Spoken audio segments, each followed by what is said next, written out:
Hey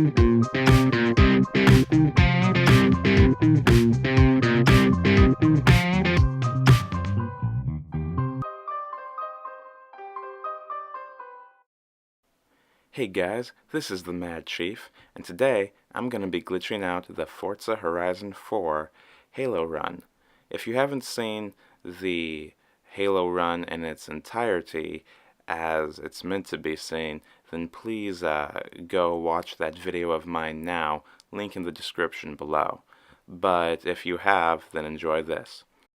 So to start out, I'm sure everyone's noticed the added Halo ring up in the skybox. But what's a little harder to notice unless you're really paying attention is that there's also a Covenant cruiser up in the skybox for the duration of the Halo run.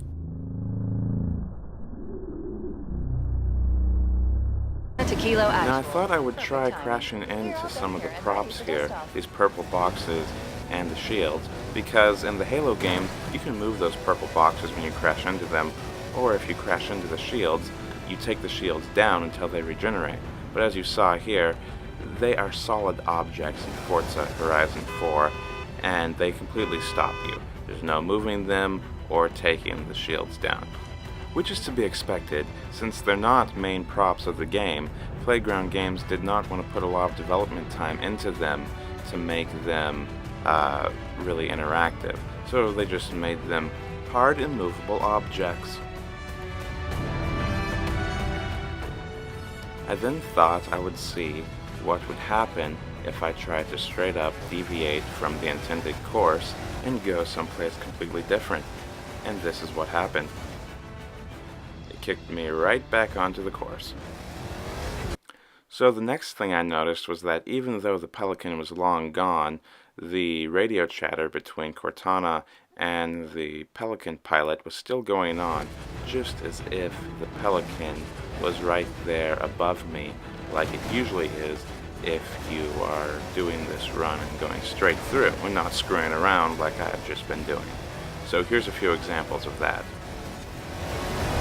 Whoa! A boarding pickup! Sorry, Cortana, I gotta shake these bogies. Affirmative, Kilo Actual. I'll scan for a new LZ. Chief, gun it. Get us out of here.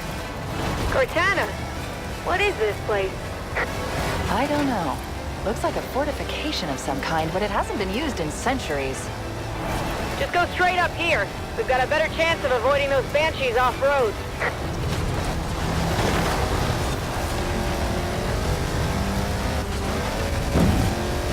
Hoorah! Whoa, banshees! Look out!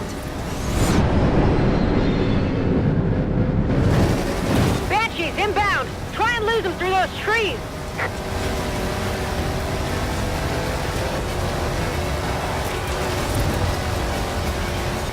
Cortana, I can't follow you through there. I'll see you on the other side. That's not the most reassuring choice of words. Hey, keep your head down! There's two of us in here now.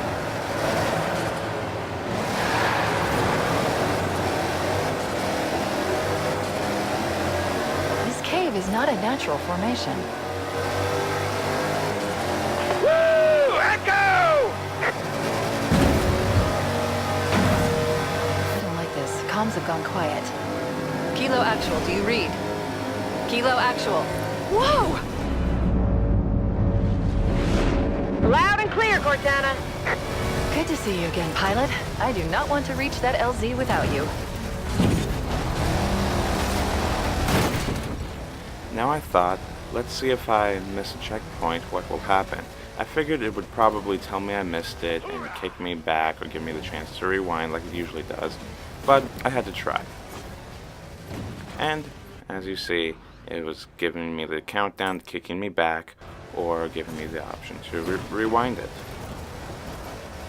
And I decided ultimately to let it kick me back. And that's what it did.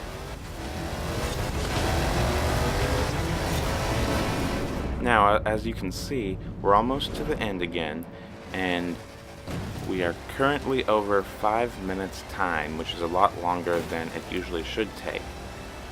But, if you remember, to start with, Cortana said there were 3 minutes before the ring went nuclear, and, well, It's been way over 3 minutes now, and we're all still here. You're not gonna make it. So obviously that is a bit of smoke and mirrors.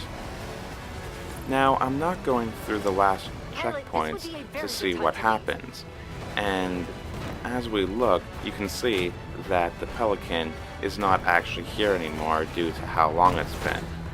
But on closer inspection, the engine exhaust animations are actually there, while the rest of the Pelican has disappeared.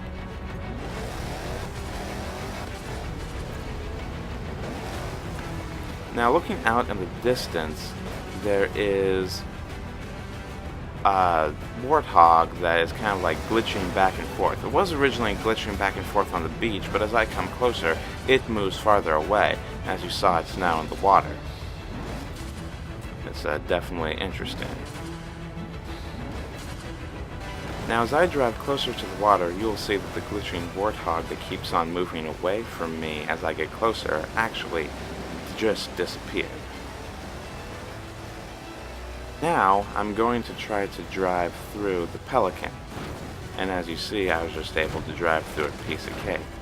So, for whatever reason, it's not solid enough to keep you from driving through it, but it is solid enough to have the engine animations just floating there, disembodied from the Pelican.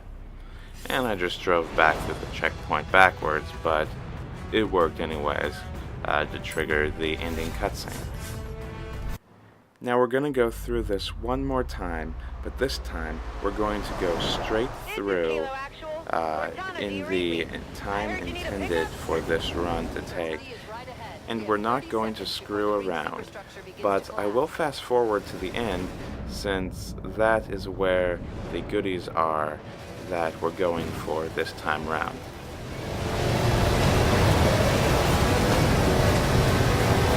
"15 seconds, Chief. 10, 9, 8, 7, 6, 5, 4. Nice flip. 3. Now, we're going to be almost proceeding as normal, except we are again going to be skipping the checkpoints at the end here. But since we're in the normal time limit, the Pelican is still here.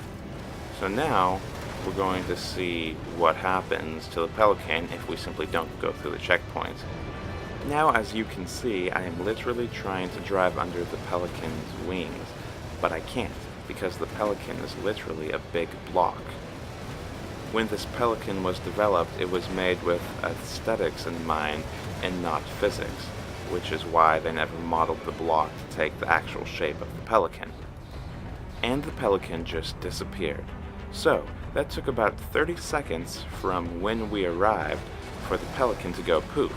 As you can see, it really is gone because I just drove completely through where it had been sitting with no resistance whatsoever.